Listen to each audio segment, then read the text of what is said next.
తాకట్లో ఉన్న మీ బంగారాన్ని విడిపించి ఆ రోజు ఆన్లైన్ రేటుకి కొంటాం. Sharma gold company. బంగారం ఈ పేరు వింటేనే భారతీయులకు ఒక తెలియని ఉత్సాహం.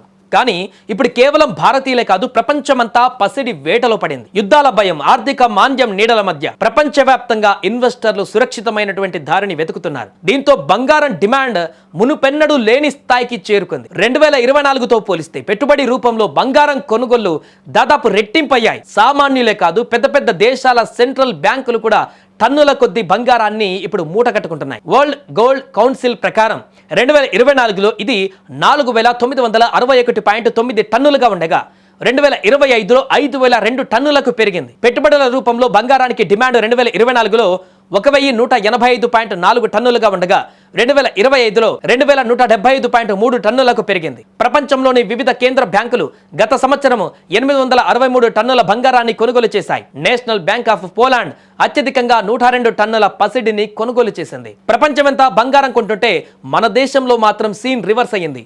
ఎప్పుడూ లేని విధంగా భారత్లో పసిడి డిమాండ్ 11% తగ్గింది. 2024లో 828 టన్నులు కొన్న మనం 2025లో కేవలం 710 టన్నులకే పరిమితమయ్యాం. పరిమాణం తగ్గిన ఆకాశాన్ని తాకుతున్న ధరల వల్ల మనం పెట్టిన ఖర్చు మాత్రం 7.5 లక్షల కోట్లకు పైగానే ఉంది. మధ్యతరగతి ఇళ్లలో పెళ్లిళ్ల సీజన్ వచ్చినా బంగారం షాపులు వెలవెలబోయాయి.